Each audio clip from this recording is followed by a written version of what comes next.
Esta semana, en Vaticano, el vicepresidente de los Estados Unidos de América, Mike Pence, concede una entrevista exclusiva a EWTN Noticias tras haberse reunido con el Papa Francisco en el Vaticano. Quédense con nosotros para profundizar más en las Sagradas Escrituras con el padre Elías Leitz y acompáñenos a la pequeña ciudad italiana de Manopelo, lugar en el que se conserva una imagen especial de Jesús. Todo esto y más, ahora en Vaticano.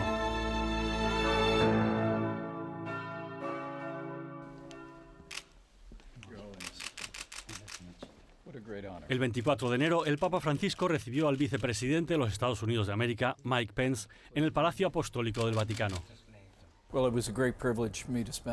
Ha sido un gran privilegio para mí, una especial alegría compartir un tiempo con el Papa Francisco y poder hacerlo en un día en el que literalmente cientos de miles de estadounidenses, incluyendo muchos católicos, están reunidos en nuestro National Mall en Washington, D.C., defendiendo el derecho a la vida.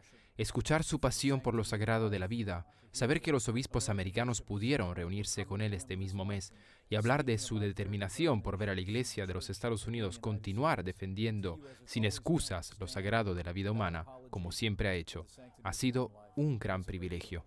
¿Cómo puede el gobierno de los Estados Unidos trabajar junto con la Santa Sede para promover en todo el mundo el sagrado valor de la vida y luchar contra el aborto, así como contra la eutanasia? Bueno, creo que la Iglesia de los Estados Unidos ha sido un baluarte en el movimiento del derecho a la vida desde que Roe versus Wade fue adoptado por primera vez por nuestra Corte Suprema en 1973. Diría que continuar educando a los jóvenes sobre el derecho inalienable a la vida y el hecho de que cada niño es un regalo de Dios ha sido la contribución de la Iglesia a esta causa, y la verdad es que en los Estados Unidos vemos cada vez más jóvenes abrazando el derecho a la vida. Los números van aumentando y sé que la Iglesia está jugando un papel crucial en ello, del mismo modo que confío que continuará haciéndolo hasta que alcancemos ese día en el que lo sagrado de la vida sea restituido en el corazón de la ley americana y podamos llevar ese mensaje a todo el mundo. Usted mismo ha participado en muchas marchas por la vida.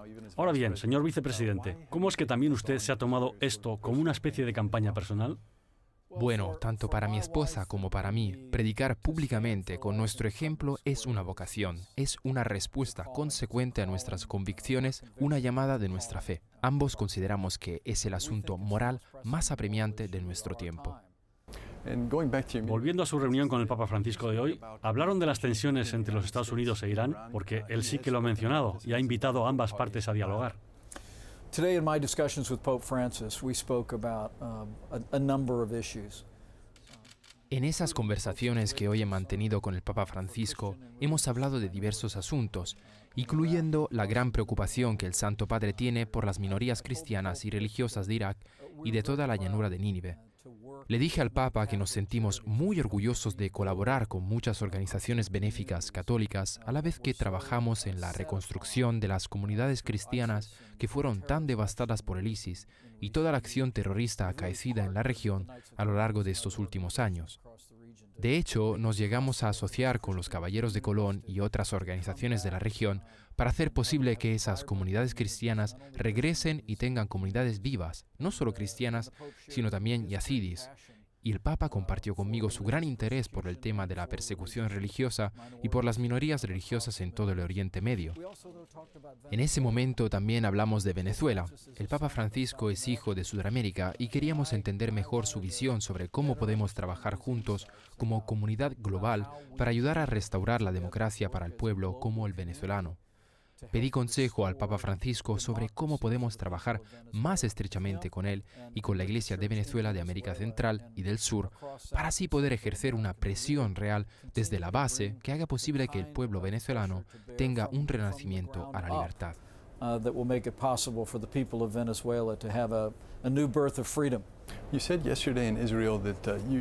Ayer usted comentó en Israel que había invitado a los estados a unirse contra el crecimiento del antisemitismo que se está dando en todo el mundo.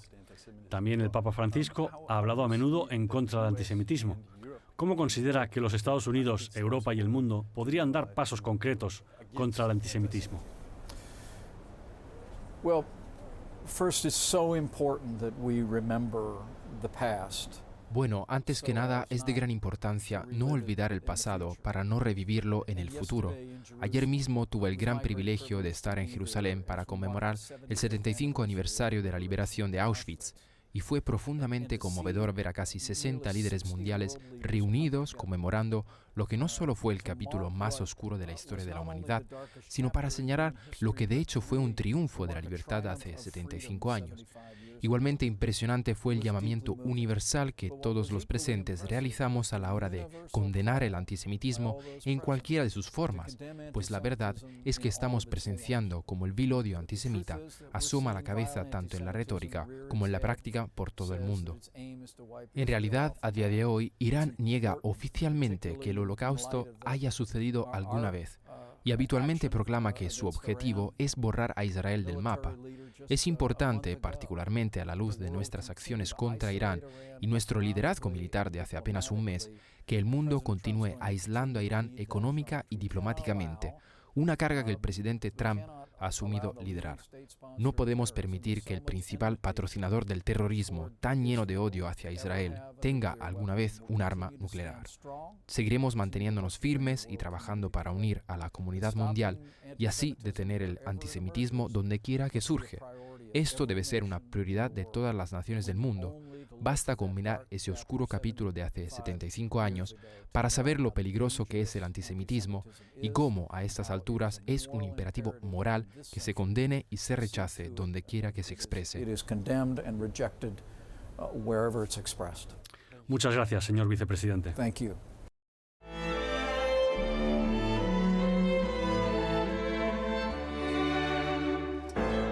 En breves instantes regresamos con más en Vaticano.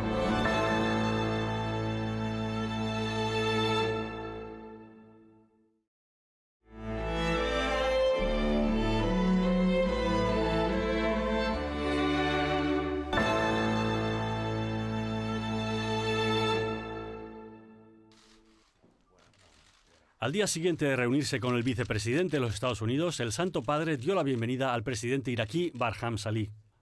El presidente y el pontífice hablaron en privado durante unos 30 minutos. El diálogo se centró en los desafíos que su país afronta actualmente y la importancia de preservar la histórica presencia de los cristianos en el mismo. El Papa Francisco subrayó la necesidad de garantizar a los cristianos seguridad y un lugar en el futuro de Irak. En los últimos 10 años, debido a las continuas tensiones y conflictos y al terrorismo del ISIS, la población de cristianos en Irak ha disminuido de 1 millón y ahora solo quedan menos de 200.000.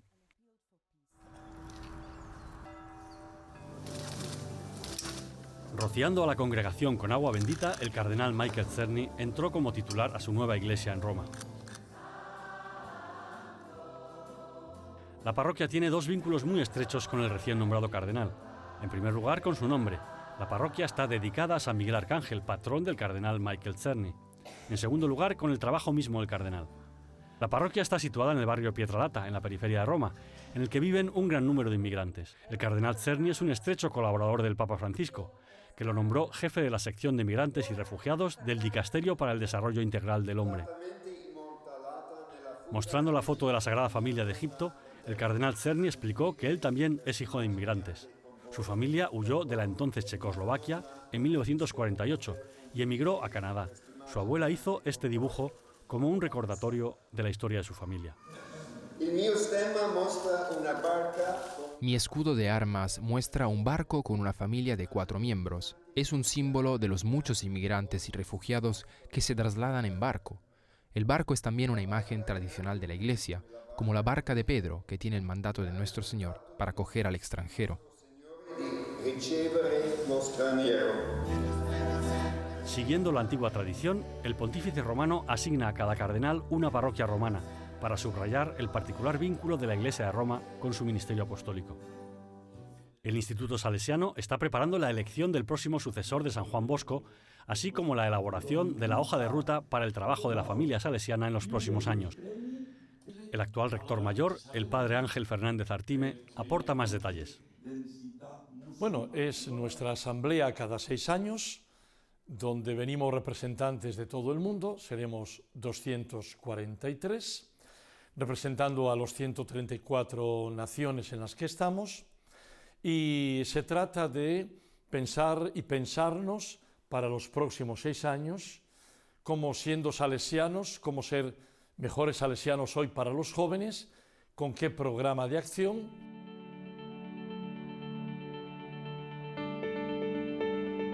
La pastoral juvenil está en la identidad de cada salesiano. Las estructuras educativas salesianas sirven a unos 940.000 estudiantes por todo el mundo. El sueño de San Juan Bosco, el apóstol de los jóvenes, era comprometerlos y educarlos. El recientemente nombrado cardenal salesiano Cristóbal López Romero, arzobispo de Rabat, Marruecos, dice que el capítulo está analizando cómo los salesianos pueden llegar a los jóvenes de hoy. En este caso concreto, la pregunta que se hacen los salesianos es ¿qué clase, qué tipo de salesiano necesitan los jóvenes de hoy? Y eso es importante porque podríamos estar dando respuestas a preguntas que nadie se hace. Entonces tenemos que ver cuáles son las preguntas, los problemas que los jóvenes se ponen para poder dar una respuesta adecuada. Para responder mejor a estas preguntas, el capítulo general se celebrará en la ciudad en la que Don Bosco comenzó su misión, Valdocco, al norte de Italia.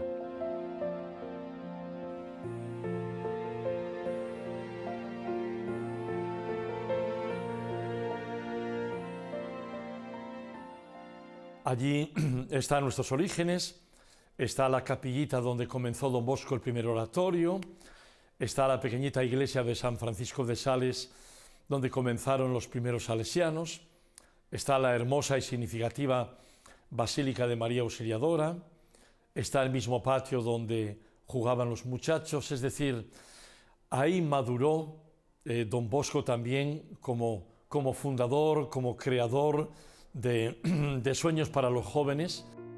El capítulo general de los salesianos se reunirá del 16 de febrero al 4 de abril.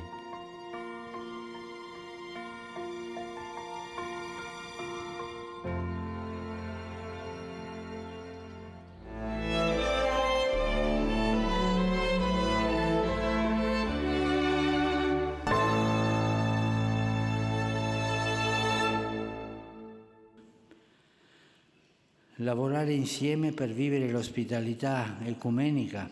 Trabajar juntos para vivir la hospitalidad, especialmente hacia aquellos cuyas vidas son más vulnerables, nos hará mejores seres humanos, mejores discípulos y un pueblo cristiano más unido.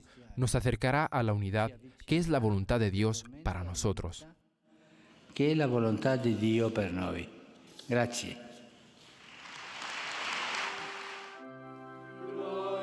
La hospitalidad fue el tema de la Semana de Oración por la Unidad Cristiana de este año. Dicha semana concluyó rezando vísperas como oración ecuménica en la Basílica de San Pablo Extramuros. La Iglesia Católica trabaja en primera línea por la unidad de los cristianos. Por decreto del Concilio Vaticano II, el restablecimiento de la unidad de todos los cristianos se ha convertido en una de las principales metas de la Iglesia Católica. Uno de los métodos más efectivos es buscar el diálogo ecuménico. Con este propósito, la Universidad Pontificia de Tomás de Aquino ha lanzado recientemente el Instituto de Estudios Ecuménicos. Está dirigido por un sacerdote dominico, el padre Jacint d'Estivel, de la Oficina de Relaciones Orientales del Pontificio Consejo para la Promoción de la Unidad de los Cristianos. Este instituto sería, en primer lugar, un instituto para la formación de los futuros encargados del ecumenismo, para especialistas en la materia.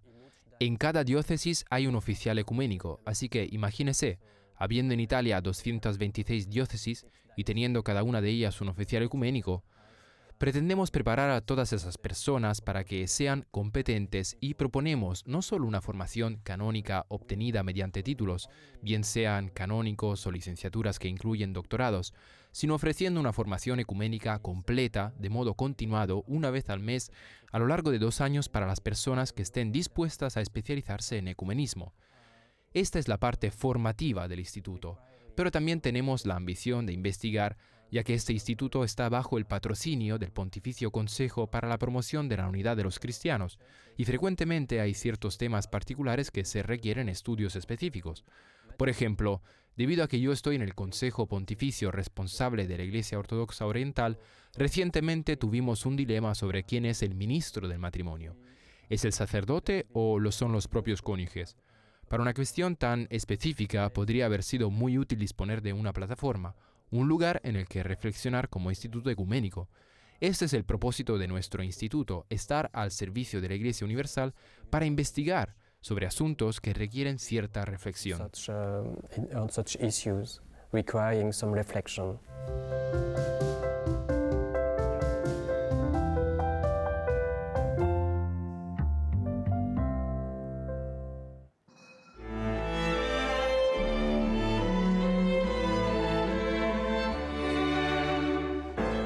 Tras una breve pausa, volveremos con más sobre el Vaticano.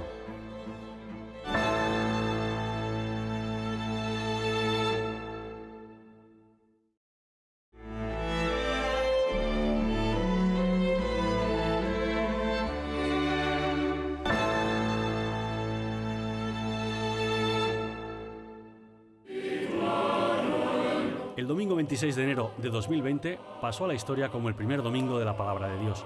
El Santo Padre, el Papa Francisco, había anunciado el pasado noviembre que el tercer domingo del tiempo ordinario se celebrará como el Domingo de la Palabra de Dios. You begin reading the written word by being like the written word, which means being silent. El padre Elias Leitz, colaborador de la EWTN de los Países Bajos, nos ayuda a profundizar en la comprensión de las Sagradas Escrituras. Lectio Sancti Evangelii secundum Matteo. And it's very important that you never see the scripture as something that is given as a Es muy importante que nunca veas las Escrituras como algo dado, como algo que inmediatamente te hace ver qué creer y qué hacer.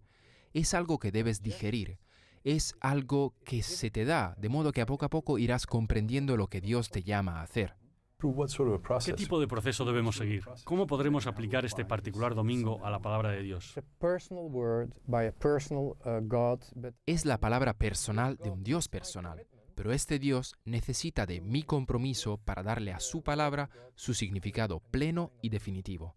You know, we work for the Eternal Word television network. Trabajamos para la cadena de televisión de la Palabra Eterna. La palabra es de lo que todo el rato se habla. Jesús es el Verbo encarnado. La palabra está en lo profundo y lo básico de nuestra fe. ¿Cómo podemos ayudar a aquellos que no reconocen las Escrituras como la palabra de Dios? Scripture as the Word of God. it's the same for everybody, believers or non-believers. Es igual para todos, creyentes y no creyentes. En primer lugar, uno debe encontrar en sí mismo la sed de Dios. ¿Quiero averiguar si Dios existe o no? Pues empecemos por el silencio para después rezar, ofrecer tu alma, tus deseos y tu sed, tus alegrías y tus problemas. Le ofreces a Dios todo y dices, quiero entender lo que está escrito ahí. ¿Qué me quieres decir? Es algo que se escribió hace mucho tiempo, pero ¿qué significa hoy para mí en este preciso instante? What do you mean? This has been written a long time ago. What does it mean today for me, in this very moment? In the Mass, you dedicate the... La primera mitad de la misa se dedica básicamente a la liturgia de la palabra, lo que demuestra lo esencial que es antes de la Eucaristía. ¿Por qué es esto así? We have to understand something. Antes de recibir lo que no podemos comprender, debemos intentar comprender. Es por ello que la primera mitad de la misa es básicamente una preparación a través de la comprensión de la palabra, una preparación para recibir lo incomprensible que es la Eucaristía. De manera que empiezo con todo lo que realmente puedo reconocer por mí mismo, como que soy un pecador, que he obrado mal. Es probablemente lo más sencillo de nuestra fe, y tras haber empezado por allí, lo trascendemos. Luego viene la palabra de Dios, el Antiguo Testamento, las cartas de San Pablo y el Evangelio. Ahí ya se encuentra realmente la persona de Cristo para finalmente darse el verdadero misterio de la sabiduría de Dios encarnado, la Eucaristía. Está encarnado y por lo tanto está allí. Está ahí más que cualquier otra cosa. Nadie está presente como Cristo en la Eucaristía, pero algo así ha de ser recibido, no podemos comprenderlo. Y sin embargo, antes de poder recibirlo, debo entender lo que no puedo comprender. But before I can receive it, I must understand that I cannot understand. Well, thank you so much, Father Elias. Yeah. It was a great Muchas pleasure. gracias, Padre Elías.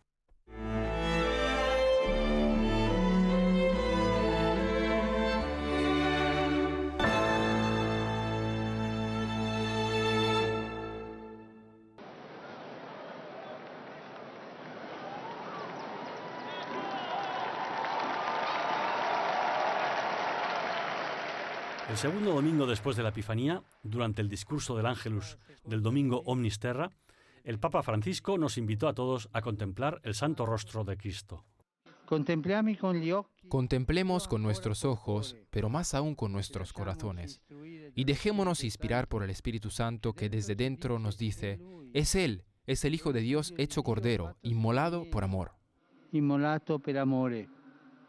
En el año 1208, el Papa Inocencio III realizó una procesión con la reliquia de la Santa Faz de Jesús desde la Basílica de San Pedro hasta la cercana iglesia del Santo Espíritu de Sasia. Se cree que muchos peregrinos viajaban a Roma exclusivamente para ser testigos de la verdadera imagen de Jesús en el velo de la Verónica.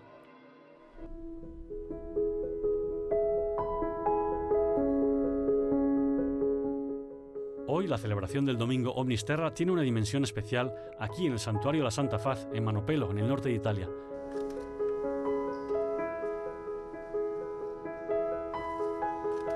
La tradición sostiene que el santuario es ahora el que conserva la imagen del rostro de Cristo.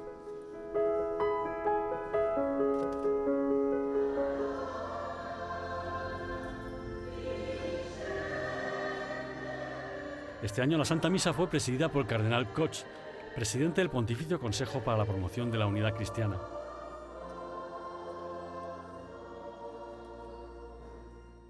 I'm very touched that many people are here and have a devotion.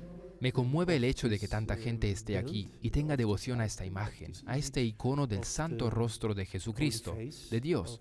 Creo que tienen la sensación de estar cerca de Dios.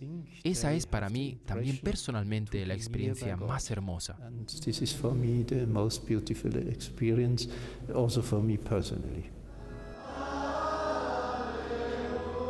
En su homilía, el cardenal reflexionó sobre el misterio de la encarnación del Dios invisible.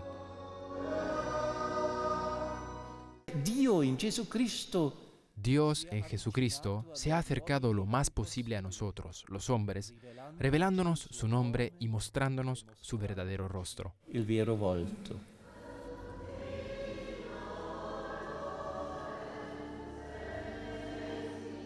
Tras la misa, el cardenal encabezó la procesión con la reliquia de la Santa Faz e impartió la bendición solemne.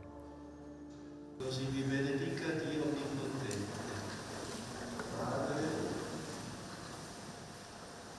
Figlio e Spirito Santo.